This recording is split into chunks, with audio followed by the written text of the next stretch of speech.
It's been an almost impossible few months for businesses.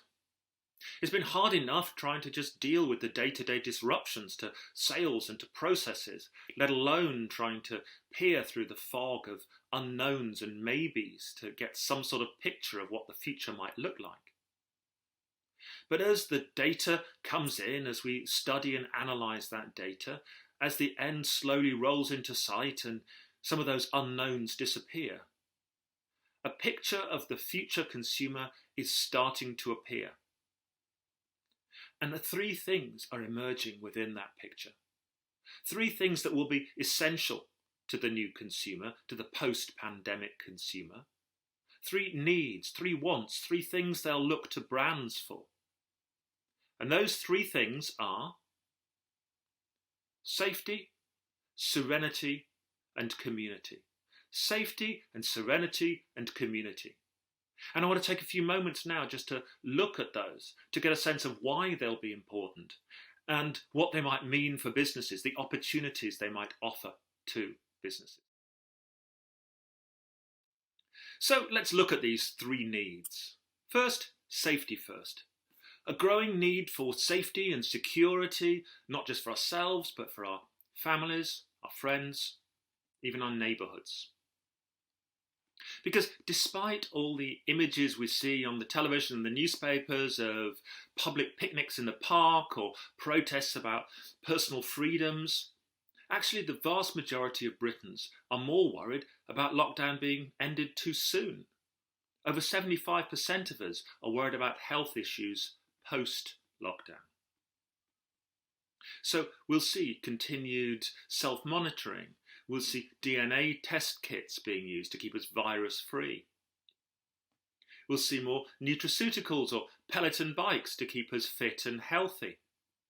We'll worry about public health as well. What about the hygiene of the cinema or the restaurant we're thinking of booking? And we'll worry about technology too. We'll want all our technology to be contact-free, whether that's iris scans or invisible payments or virtual reality. The idea of a touch screen in a public place like a shop or a museum will seem as bizarre as a bowl of peanuts left open on the bar of the local pub.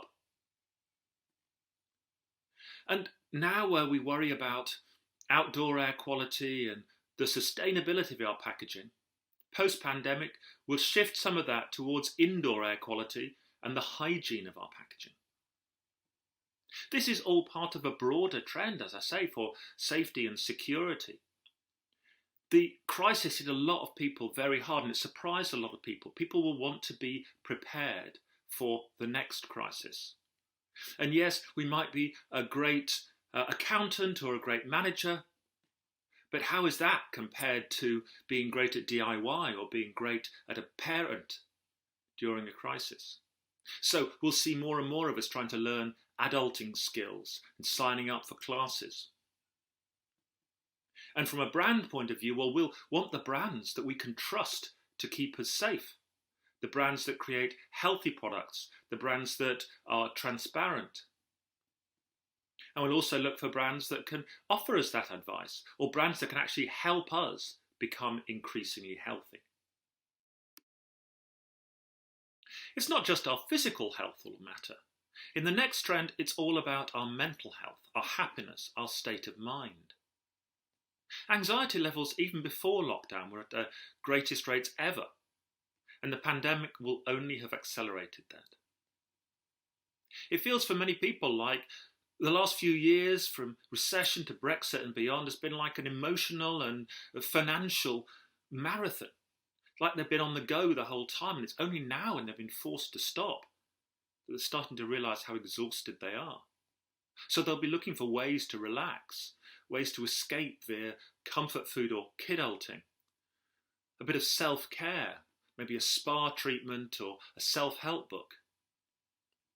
More and more people are shunning the idea of FOMO, fear of missing out, and embracing JOMO, the joy of missing out, doing things offline increasingly. And yes, of course, our phones have been absolutely vital for keeping up with the social media of our friends and family. But increasingly, if you look at the polling, people have been doing offline, analogue things, gardening, going for walks in the park, playing jigsaws and board games. It's increasingly less about upgrading, less about consumerism, less about tech.